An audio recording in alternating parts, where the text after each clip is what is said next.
Actually Modi ने जो अपने कार्य कर दिए ना, इनका रोना पता क्या, सिर्फ राम मंदिर राम मंदिर राम मंदिर। राम मंदिर तो हमारी श्रद्धा का विषय था ना, उससे हम खुश है बन रहे, और किसी के बाप में दम में तो रोक के ना पहले दिखा पाया ना अब दिखा पाएगा, पहली बात। दूसरी बात, क्या मोदी सिर्फ राम मंदिर के लिए आ रहे हैं? 14 लेन के एक्सप्रेसवे दिए उसके लिए नहीं आएंगे। हम गर्व से सीना चौड़ा करके कहते हैं हम इंडिया के नागरिक है, भारत के नागरिक है, और वो सेना जो हमारी रक्षा कर रही है वो पत्थरबाज गायब करा दिए, क्या उसके लिए मोदी को वोट नहीं देंगे? आज बहन भाई बर्फ में जाकर के खेल रहे हैं, और जहां पर बम और आतंकवादी घटनाएं ज्यादा होती थी वहां पर इन्होंने रेल दौड़ा दी श्रीनगर से जम्मू तक की, तो क्या उसके लिए मोदी को वोट नहीं देंगे? आज घर घर उज्ज्वला योजना पहुंचा दी, क्या उसके लिए वोट नहीं देंगे? आयुष्मान योजना पहुंचा दी, उसके लिए वोट मोदी के जितने कार्य अभी लेटेस्ट अभी उन्होंने अटल सेतु बना करके तैयार किया समुद्र को चीरता हुआ, तो क्या उसको नहीं देंगे क्या वोट मोदी को? तो इनकी धारणा पता है क्या है कि जनता को गुमराह करो कि राम मंदिर रोजगार देगा, राम मंदिर से क्या होगा। अरे तुम्हारे अपने बाप दादा से पूछो कितनी शहादतें उन्होंने दी, तब जाकर के आज राम मंदिर हमारे को प्राप्त हो रहा है, उसके दर्शन हम कर पा रहे हैं। हमारी पीढ़ी सौभाग्यशाली है जो राम मंदिर देख पाएगी। इन्हें अपने बाप दादाओं के संस्कारों की अहमियत है ही नहीं, तभी तो यहाँ भटक भटक के राम मंदिर का विरोध करते फिरते हैं। जिस दिन इनको पता चलेगा राम मंदिर का अस्तित्व है क्या, राम मंदिर था क्या, उसके लिए कितने लोग शहीद हुए, कितने लोगों ने अपनी आहुतियां दी, तब जाकर के इनको उसकी वैल्यू पता चलेगी। और ये कहते हैं रोजगार, आप ये देखो भारत के अंदर नहीं विदेशों में भी आज मंदिर क्यों बन रहे हैं? क्योंकि उन्हें पता है हिंदू की श्रद्धा और उसकी जो व्याकुलता प्राप्त करने की जगह है जहां पर वो अपने इष्ट को पूछता है वो मंदिर है। आज भारत के विभिन्न क्षेत्रों के अंदर जाओगे, राज्यों में जाओगे, मंदिरों के निर्माण से हम टैक्स गवर्नमेंट को दे रहे हैं। किसी मस्जिद को या चर्च को देखा देते हैं, और हमने कभी उसका विरोध भी किया सड़कों पे उतर के कि भैया आप हमारे मंदिरों से टैक्स ले रहे हो, मस्जिद और चर्च से क्यों नहीं लेते? क्योंकि हमारी भावना ऐसी है ही नहीं। हम इतने सक्षम हैं प्रभु राम के राज के अंदर कि हम दान धर्म कर सकते हैं, इसलिए हमारे मंदिर चल रहे हैं। राम मंदिर बन रहा है तो क्या उसमें ऑटो वाला नहीं कमाएगा, रिक्शे वाला नहीं कमाएगा, टैक्सी वाला नहीं कमाएगा, हवाई जहाज से जो जाएगा वो नहीं कमाएगा, रेल से जो जाएगा वो नहीं कमाएगा, होटल ले रहा है वो नहीं चलाएगा, तो रोजगार की कमी कहाँ आएगी? बल्कि बढ़ेंगे, लाखों लोग रोजगार कमाएंगे। आज जितने भी भगवान के चित्र होंगे, फूल वाले होंगे, क्या नहीं बिकेगा आप बताओ? और जो बंदा असहाय था, अयोध्या जो इनके कार्यकाल में डूबी पड़ी थी, आप उसकी हालत देखते हैं। आज से पहले 5-6 साल पहले तो ऐसे लगता था किसी कस्बे में या किसी गांव में जा रहे हैं, लेकिन आज जब नवनिर्माण हो रहा है और उधर के लोगों को रोजगार मिल रहा है, उनको प्रसन्नता हो रही है। और हमारे प्रभु श्री राम को उनका घर आज 70 सालों और 500 सालों के संघर्ष के बाद मिला, हमें खुशी हो रही है। तो ऐसे जयचंद जब आकर के उसकी विडंबना करते हैं तो बहुत पीड़ा होती है। अच्छा, ये तो चलो ठीक है, लालू प्रसाद यादव के बेटे हैं तेज प्रताप यादव, अब तो उनके सपने में राम आए। कल उन्होंने बोला कि मेरे सपने में राम आए, वो कह रहे मैं 22 तारीख को अयोध्या नहीं आ रहा। राम जी ने कहा उनके सपने में आके, कह रहे मैं 22 तारीख को अयोध्या नहीं आ रहा। बीजेपी ढकोस लेकर रही है सारी। इनके पिताजी के सपने में कृष्ण जी आ रहे थे, कह रहे थे तुमने पापों का घड़ा बहुत बढ़ा लिया, मैं नाराज हूँ। रामलला को तो मोदी जी ने घर दिला दिया, अब मैं तब मानूंगा जब मेरे को भी मेरा घर मथुरा में दिला दोगे। तो इनके पिताजी यादव जो कहते हैं ना हम कृष्ण जो रघुवंशी हैं, तो कृष्ण जी आ रहे हैं उनके सपने में, करवा दे मथुरा में। मोदी जी ने करा दिया। पाप धोने का इससे अच्छा उनको नहीं मिलेगा, कर्म भूमि है ना, यही कर्म है, यही भोगने हैं, तो कर दे। वो नहीं आएंगे, इनके राम जी आएंगे। क्यों? डगमगा गए हैं, मजाक उड़ाने वाले थे, मुलायम का साथ देने वाले थे, कहते थे मिले मुलायम काशी राम, हवा में उड़ गए जय श्री राम। ना रहा मुलायम, ना रहा काशी राम, जग जग में क्या विदेशों में भी गूंज रहा है जय श्री राम। तो इनकी हवा खिसक गई है, इनके पास कोई मुद्दा नहीं है।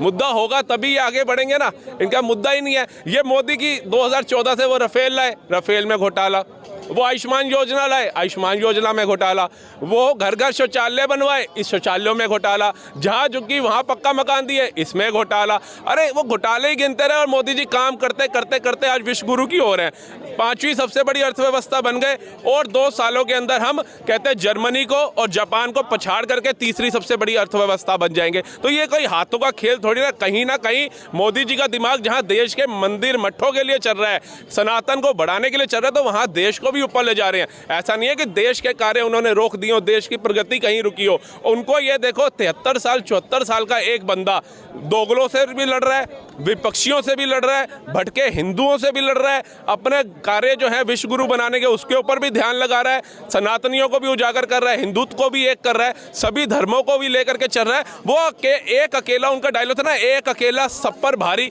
वो हमें स्पष्ट रूप से दिख रहा है ना। आज देखो, हमें शायद पहले न्यूज़ चैनल चलाते थे तो खबर आती थी राजस्थान में बम फटा, गुवाहाटी में बम फटा, दिल्ली में बम फटा, सरोजनी नगर के अंदर बम फटा, सीपी में बम फटा, पिक्चर हॉल में बम फटा, ताज में हमला हो गया, सांसद में हमला हो गया। ये सारी खबरें आती थी और खबर आती है ट्रेन पलटी, ट्रेन पे बम फटा, 44 मरे, 177 घायल, गिनती जारी है। आज हमें सुनने को नहीं मिलता, तो हम मोदी को क्यों नहीं वोट देंगे सर? अपने परिवार को क्या कहते हैं कि घर में बंद करके रखे, मत जाओ मेले में, मत जाओ घूमने, मत जाओ किसी भीड़ वाली जगह पे, क्योंकि बम फट सकता है। आज निष्पक्ष होके जाते हैं, आज हम भी यहाँ पर घूम रहे हैं। शायद आज 2014 या 2010 से पहले नहीं घूम पाते थे। ये सब 2010 के 14 के बाद ही क्यों हुआ? अच्छा सर, एक चीज़ और, पहले सोनिया गांधी जी ने न्योता ठुकराया, अब अखिलेश यादव ने भी मना कर दिया। अखिलेश यादव के समर्थक कह रहे हैं कि मोदी जी के लड़के की शादी थोड़ी ना हो रही है जो 22 तारीख को ही जाएंगे, 22 तारीख के बाद भी चले जाएंगे। एक तरफ उनके पिताजी कार सेवकों पर गोलियां चलवा देते हैं, लाखों लोग मर जाते हैं उसमें, और एक तरफ अखिलेश की बीवी डिम्पल यादव कहती है राम जी तो हमारे कण कण में बसते हैं, हम क्यों नहीं जाएंगे, लेकिन 22 को नहीं जाएंगे। अखिलेश यादव ने भी मना कर दिया कि अब 22 को नहीं जाएंगे। नाक नीची हो जाएगी सर, ईगो हर्ट हो जाएगी इनकी, क्योंकि इनका काम क्या, अगर मोदी के कार्यों की तारीफ कर देंगे, जैसे अभी मैंने आपको इतने काम मोदी जी के गिनवाए, अगर ये उसकी तारीफ कर देंगे तो थूक के चाटने वाली बात हो गई ना। तो ये मोदी जी के किसी कार्य की तारीफ नहीं करेंगे। और ये जो कहते हैं जिसके बाप ने कार सेवकों के ऊपर गोली चला दी, और जो उस समय सत्ता में बैठे थे नरसिम्हा राव जी, कांग्रेस के प्रधानमंत्री, वो उनका साथ दे रहे थे, तो उनका खून तो खून है ना, खून का असर तो खून में दिखेगा, वो नहीं जाएंगे। और मैं तो कहता हूँ राम मंदिर के जो अपने समिति के जो अध्यक्ष और जनरल सेक्रेटरी, जो भी वो टीम थी, उन्होंने न्योता दे करके ही गलत किया है। ऐसे दोगले लोगों को, ऐसे हिंदू विरोधी लोगों को न्योता देना ही नहीं चाहिए था। ज़रूरत क्या थी? जो काल्पनिक बता रहे थे, जो 25-25 वकील खड़े कर रहे थे, और जो हर एक प्रश्न चिन्ह उठा रहे थे राम मंदिर के ऊपर, ऐसे दोगले लोगों को न्योता दिया ही क्यों गया?